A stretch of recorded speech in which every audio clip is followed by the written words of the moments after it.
ഒരു മനുഷ്യൻ എന്ന നിലയിൽ ഏറ്റവും വേദന തോന്നിയ ചില കാഴ്ചകൾ നമുക്കെല്ലാം പ്രിയപ്പെട്ട ശ്രീ സലീം കുമാറിന്റെ അന്ത്യയാത്രയിൽ കണ്ടു. ചന്തു അദ്ദേഹത്തിന്റെ മകൻ മാധ്യമങ്ങളോട് പൊട്ടിത്തെറിക്കുന്ന കണ്ടു. ശ്രീ ദിലീപേട്ടനും ശ്രീ രാഹുൽ മാങ്കൂട്ടത്തിലും കൂടി അവിടെ എത്തിയപ്പോൾ സെൽഫി എടുക്കാൻ തിരക്ക് കൂട്ടുകയും ആ സെൽഫിയിൽ ആത്മനിർവൃതി കണ്ടെത്തുന്ന ഒരു വ്യക്തിയും കണ്ടു. സാധാരണക്കാർക്ക് തീർച്ചയായിട്ടും സെലിബ്രിറ്റീസ് വരുമ്പോൾ വലിയൊരു കാര്യമാണ്, അവരോടൊപ്പം സെൽഫി എടുക്കണം എന്ന താല്പര്യം ഉണ്ടാകും.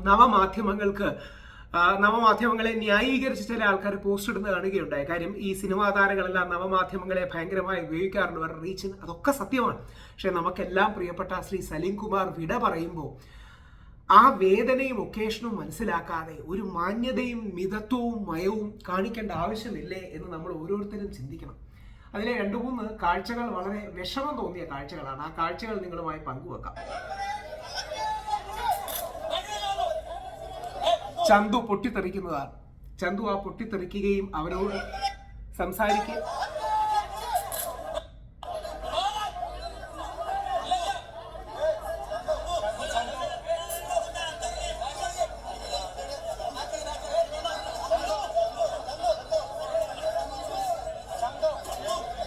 ചന്തുവിന്റെ ജീവിതത്തിലെ ഏറ്റവും വിഷമമുള്ള ദിവസങ്ങളിലൊന്ന്.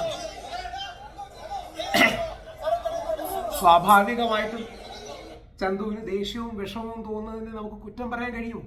ഇതിന്റെ പ്രശ്നം ഇതിന് ഒരു സെൻസ് ഓഫ് എന്താ പറയണേ, ഒരു ബാലൻസ് വേണം. എനിക്ക് അതുപോലെ പലരും ശ്രദ്ധിക്കേണ്ട ഒരു കാര്യമാണ് ദിലീപേട്ടന്റെ കാര്യത്തിലും. അതായത് ദിലീപേട്ടൻ അവിടെ എത്തിയപ്പോ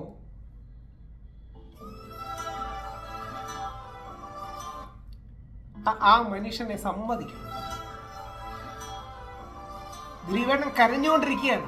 ദിലീപേട്ടൻ അതായത് യഥാർത്ഥത്തിൽ കരയുകയാണ്. വേറൊരാള് മറ്റേ ഷോൾ ഇടാൻ നോക്കുന്നു ശ്രീ വി.ഡി. സതീശൻ.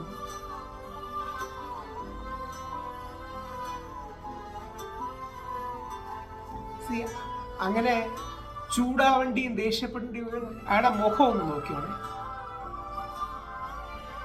ഇതിന്റെ പ്രശ്നം എന്ന് പറഞ്ഞാൽ ഒരു ഔചിത്യത്തിന്റെ പ്രശ്നം ഭയങ്കരമായിട്ടില്ലേ? അല്ലെങ്കിൽ ശ്രീ വി.ഡി. സതീശൻ നമ്മുടെ മുഖ്യമന്ത്രിക്ക് ഷോൾ ഇടാൻ നോക്കുന്നു. ചന്തു പൊട്ടിത്തെറിച്ചതിന് ചന്തുവിനെ എന്താ പറയണേ, ചന്തുവിന്റെ ഭാഗത്ത് ന്യായമുണ്ട് എന്ന് നമ്മൾ മറക്കരുത്. കാര്യം അത്ര ഒരു വേദനയും വിഷമമുള്ള ഒക്കേഷനാണ്. ഞാൻ ശ്രീ മോഹൻലാലിന്റെ അദ്ദേഹത്തിന്റെ മാതാവ് വിട്ടുപിരിഞ്ഞപ്പോൾ ഞാനും ഇടവേള ബാബുച്ചേട്ടനും കൂടെ ഞങ്ങളൊരു പരിപാടി ഇരിക്കുകയായിരുന്നു. പെട്ടെന്ന് അറിഞ്ഞപ്പോഴാണ് ലാലേട്ടന്റെ വീട്ടിലോട്ട് പോയത്. നമുക്കെല്ലാം വിഷമമുണ്ട്. അദ്ദേഹത്തിന്റെ വീട്ടുകാരെ ഒരുപാട് കാലമായിട്ട് അറിയാം. അപ്പോൾ ഒരാൾ സൈഡിൽ നിന്ന് വന്നിട്ട് നമ്മളെല്ലാം ഇങ്ങനെ വിഷമിച്ച് നിൽക്കുകയാണ്.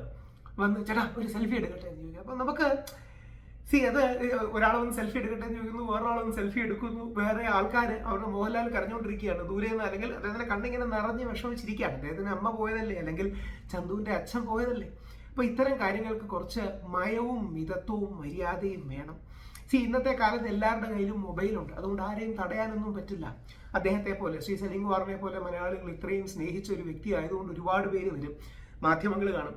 മുഖ്യധാരാ മാധ്യമങ്ങൾ അവരുടെ ക്യാമറകളുമായി കുറച്ചുകൂടെ മിതത്വവും മയവും അച്ചടക്കവും കാണിച്ചു. അത് എടുത്തു പറയേണ്ട കാര്യമാണ്.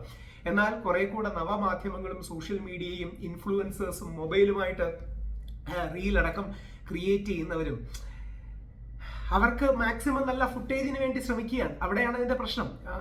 പക്ഷേ ഒരാളുടെ ആ ഒക്കേഷൻ മനസ്സിലാക്കണം. ചന്തുവിന്റെ ഭാഗത്ത് ചന്തുവിന്റെ ദേഷ്യത്തിന് കാര്യമുണ്ട്. അത് വളരെ വേദന തോന്നും. ഇപ്പൊ എന്തായാലും വളരെ വിഷമമുള്ള ആ കാര്യം നിങ്ങളുമായി പങ്കുവച്ചതാണ്.